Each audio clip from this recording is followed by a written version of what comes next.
Hello guys, it is Saturday, February 17th. Another wet, nasty, miserable weekend. But I'm not here to whine about the weather. Weather's been terrible this year. Really not a harsh winter, just a miserable, wet winter. but we got mainly everything stripped off the short block assembly. Here's everything. There's your valve covers, your intake. I didn't film all that. There's the aluminum heads. I need to clean them up, but I don't think they're even going to need a valve job because of the compression check. I'll run a test by filling up the intake and exhaust ports up with gas, and we'll see if anything leaks out. Lay them face down, set them up on something. If nothing leaks out, I see no reason to have a valve job done on them. Lifters are showing surface rust because a lot of moisture was in this engine from a lot of sitting. Now I did find some issues. Let me set my camera over here so I can roll this engine over. I'm not sure if I'm going to use this block. I'm not 100% sure that I'm going to use any of this short block just yet because of what I found. If you remember, at the end of the last video, I made a comment about some white corrosion built out right here. Well, that's just what I was afraid it was. It's a leak. There's a crack right here. Now, I don't know how long it's been there. By the looks of the buildup of corrosion, it looks like it was done it happened a long time ago. I can't remember if it was like that the last time I tore this engine down, which was 2009. But I never had a problem with the coolant leak. I know that. And I'm hoping that I can just clean this block up real good, clean it off real good, and seal it up with something, and it'll be okay. As you can see, it looks really scroungy and nasty inside of there, though. This block was dirty to begin with. Now, I did have a hot tank when it was originally built, but this block was originally a boat engine, and it was really filthy inside. And the guy who did the machine work on it recommended that I fill it with hard block, and I explained that before. When you fill one with hard block, it's a powder you mix up. It sets up about like concrete or a hard porcelain, and you fill it up just to the water jackets. And the whole purpose of it is, if you fill it up that high, it flows through here about that high, and it strengthens your cylinders up. It's not recommended for street use. You don't want to do it on a street engine where you got to sit in a lot of traffic and everything. But really, my pistons don't look too awful dirty. But I just want to see what it looks like after I attempt to clean this up and get it apart. I am going to go ahead. I said I wasn't going to disturb the rings because the compression check's so good. I have no ridge, but I don't see any hole mark left in the cylinder at all, which is understandable. This engine has not been honed since 07.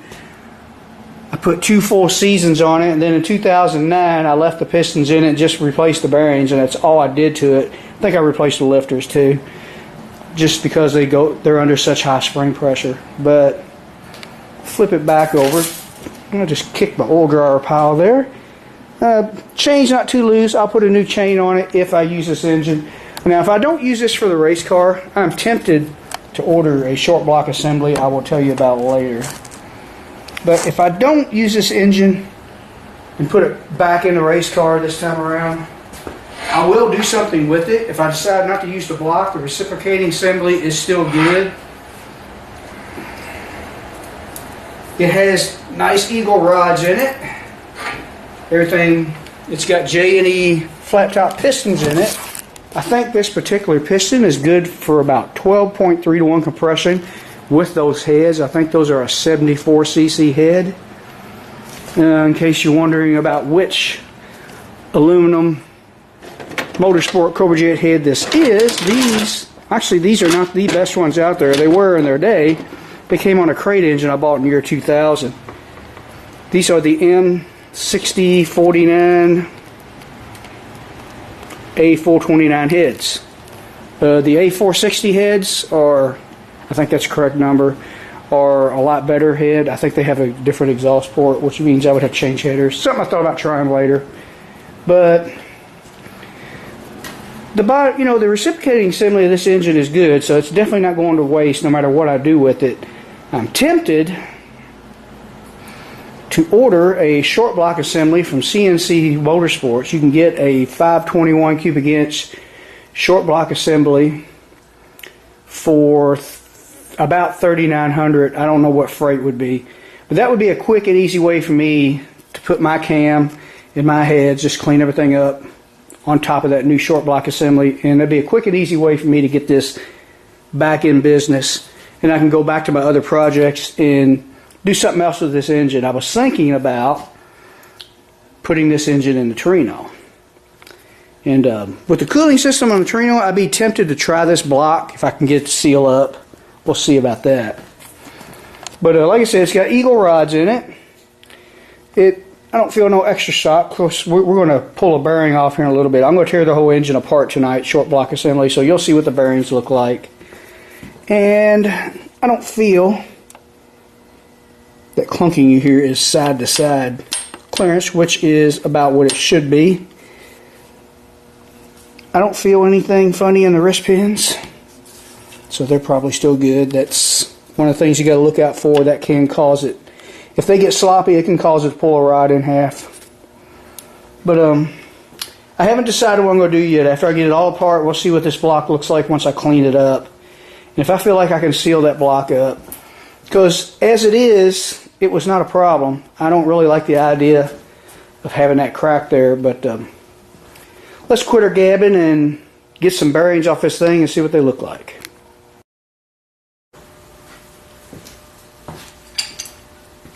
Alright, first thing I want to do is get all the head studs off of it. Pipe wrench works really good in breaking these loose. Vice grips, I don't really like to, because you got to clamp them really, really hard and they slip. And like if you look at this one up close, once I get it out, see those marks? That's what a pair of vice grips does to them. I don't like that. The pipe wrench works pretty good. Get a bite on it, you don't even have to clamp it tight. And some of them can be pretty hard to come out. The lower ones seem to be the worst because I guess because they're closer to the exhaust ports or something, I don't know. You can see they're a little rusted up, whereas these are not.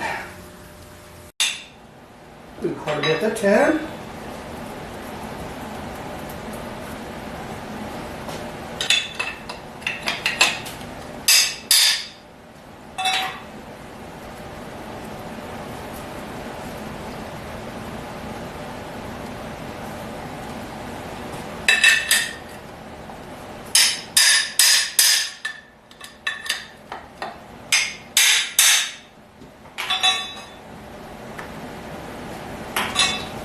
A little bit at a time.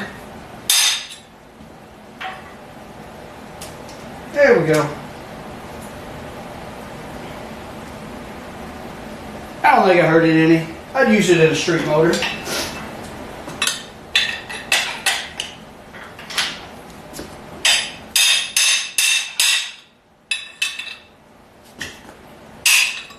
There we go.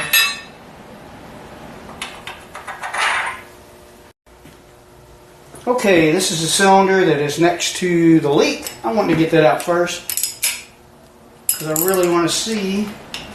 I don't think it is, but what I'm wanting to see is if there's any coolant getting into the cylinder. I doubt it is. I'm not sure when that happened. It had to have been from freezing. There were a few years where I waited a little too long to drain the block and put antifreeze in it for the winter. I don't think it happened this year. If you remember, I did a video where I put some antifreeze in it and got it started back up, even though I thought I was going to have it tore down by then.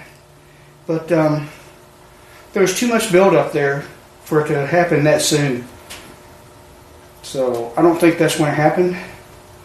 We're going to get one piston out of here. Flip this block out. These are ARP ride bolts. I would use them again for a street engine, but since they have been broken loose twice, I would not use them again for a race engine. Let's see if my rubber Really, I need a wood pin, but I don't have one. Use my rubber mallet to tap on the piston skirt. Get this apart.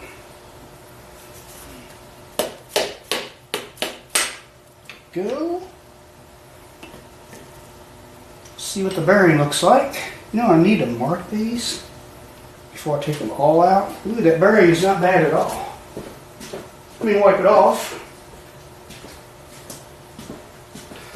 I have it written down in a notebook in my trailer, the thickness of these bearings. We'll do that in the next video, but this makes me wish I hadn't torn it down. Bearings look good on this. Since 2009. Raced a full season in 2010. Sat for 6 years. Partial season last year. So it's got 2 full seasons on it and another partial season this past year, 2017 it is. But yeah, that's not bad at all. See, them are marked. It's number 4. Need to get my glasses since I'm blind. Yeah, I'd had this apart, so I did mark them.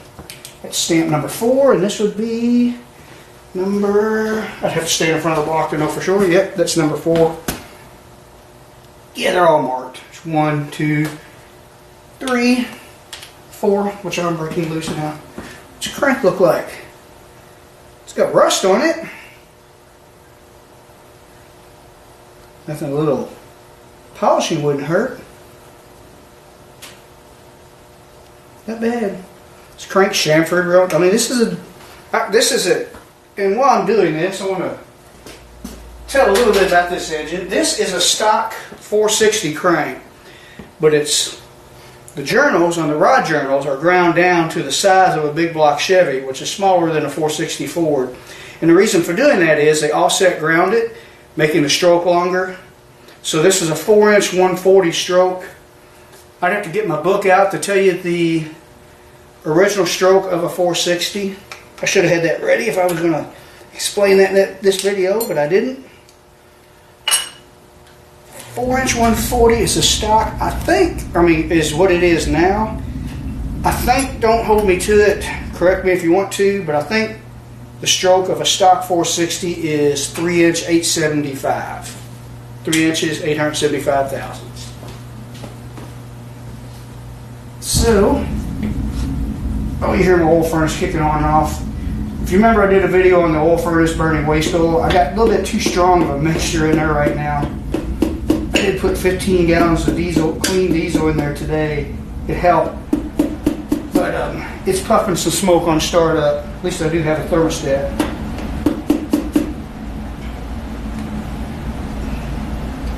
And we have 1/16 chrome moly rings in it. In case you're wondering about that, I'll show you those in a minute.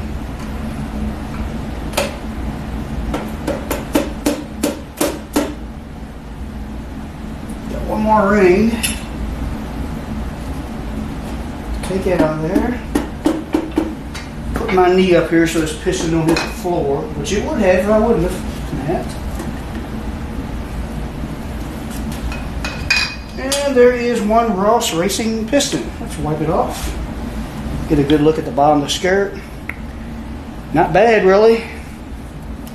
Not Ross, J&E, I'm sorry.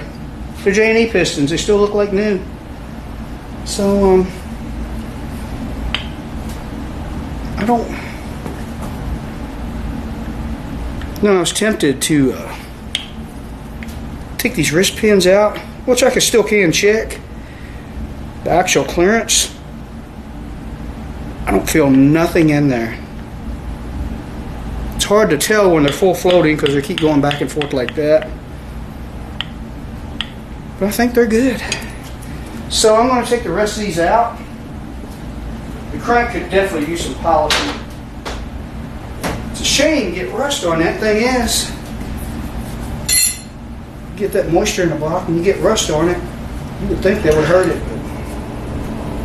Amazingly enough, it's not. Here's rod cap for an eagle rod.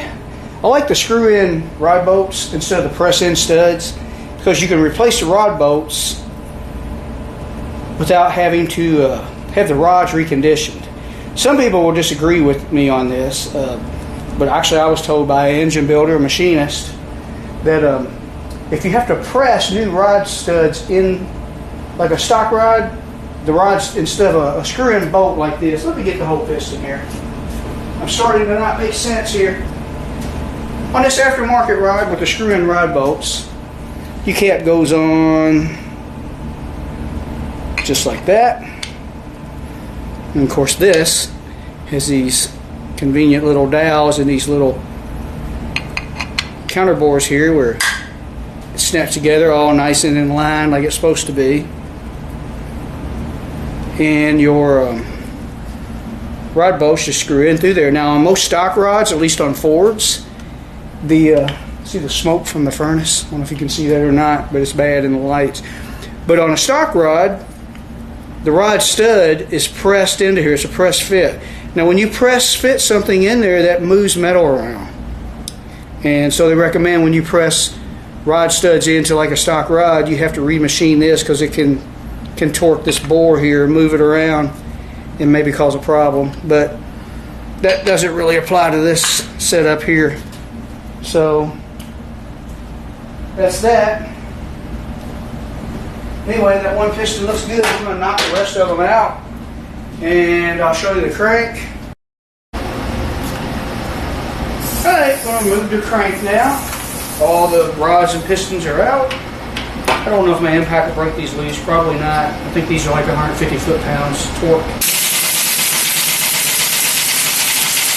Nope, I didn't think it would. Worth a try though.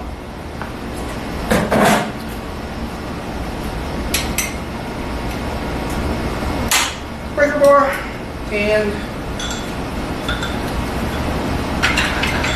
cheater pipe.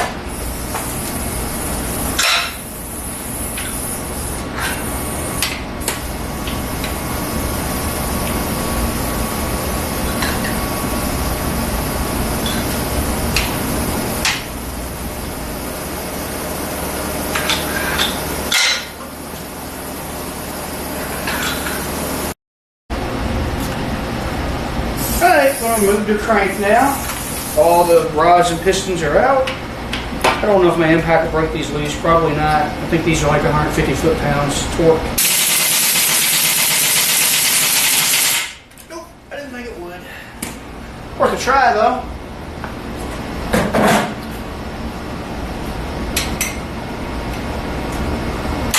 Breaker bar and cheater pipe.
Dust bearing's not worn down. Looking pretty good. Considering what it's been through, I don't see any copper. We got some wear, but for all the services engine seen, not bad. Crank really needs polished up, stained for so much moisture in the oil. Just humid conditions and lots of sitting.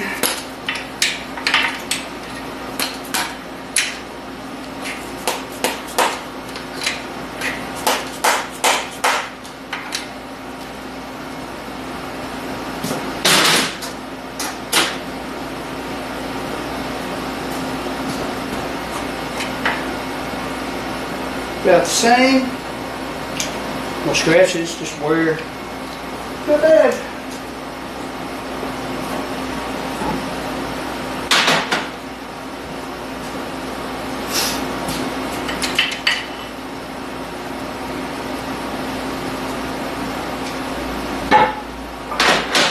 I need to roll around the cart for all my parts. I'm too far away from my workbench.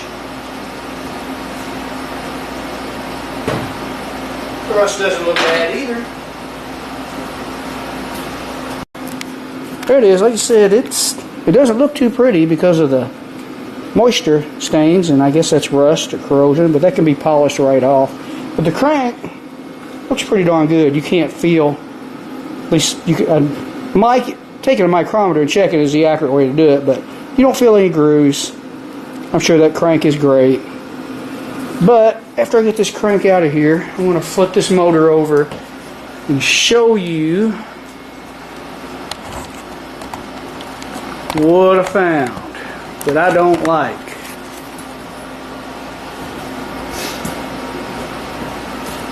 Big heavy crank. There she goes.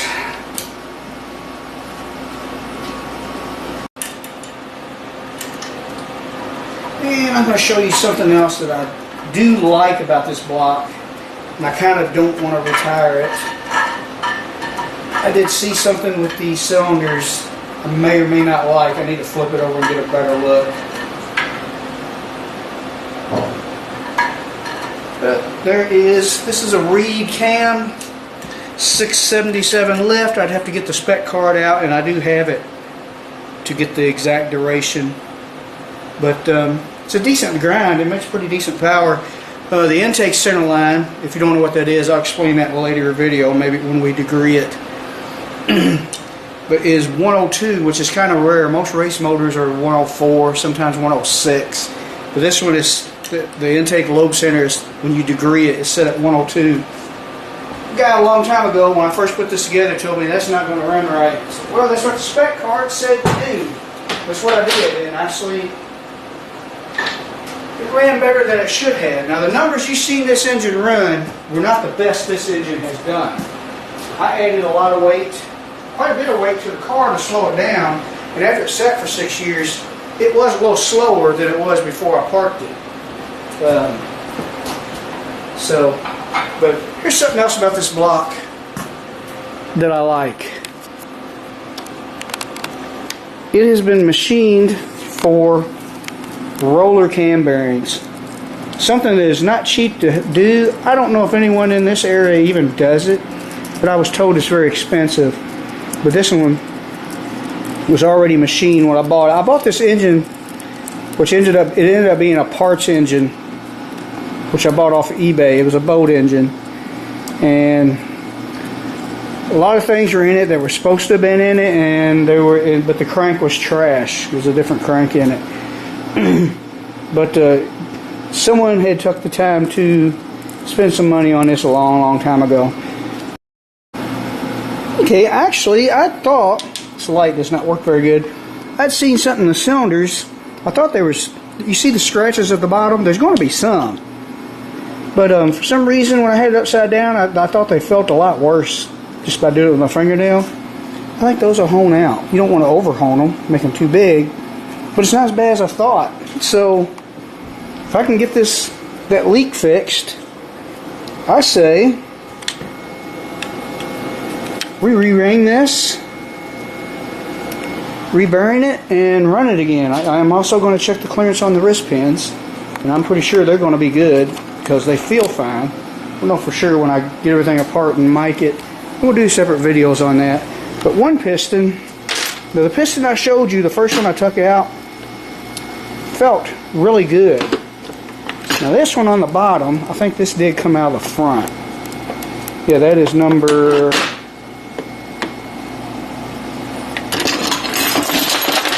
There you go, Mark, knock everything over. That is number 5, and